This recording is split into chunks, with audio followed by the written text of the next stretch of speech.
இயேசுவில் அன்பார்ந்தவர்களே, இன்று நமது அன்னையாம் திரு அவை அன்னை மரியாள் கோயிலில் காணிக்கையாக ஒப்பு கொடுக்கப்பட்ட விழாவை நினைவு கூற அழைப்பு விடுக்கின்றது.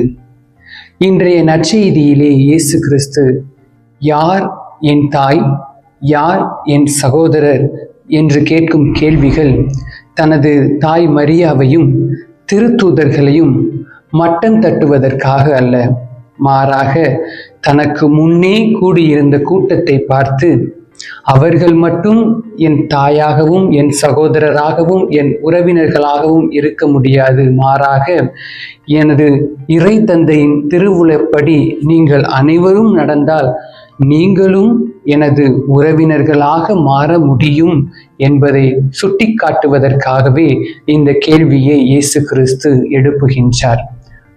ஆகவே அன்பார்ந்தவர்களே, இத்தகைய கண்ணோட்டத்திலே இன்றைய நற்செய்தியை உற்று நோக்கினால் இன்றைய விழாவிற்கு இந்த நற்செய்தி ஒரு சிறப்பான பொருத்தமான நற்செய்தியாக அமையும்.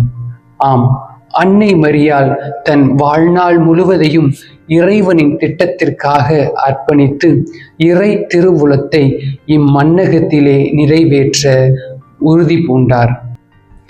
ஆகவே அன்பார்ந்தவர்களே, இறைவனின் திருவுளம்தான் என்ன? அவரது இறை அரசை இம்மன்னகத்திலே உருவாக்குவது. எவ்வாறு உருவாக்க முடியும்?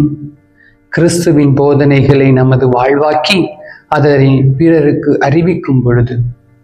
ஆகவே அன்பார்ந்தவர்களே, கிறிஸ்துவின் படிப்பினைகளை நமது வாழ்வாக்கி அதனை பிறருக்கு அறிவித்து கிறிஸ்துவின் இறையரசை இம்மன்னகத்தில் பரப்புவோம், அவரின் பிள்ளைகளாவோம்.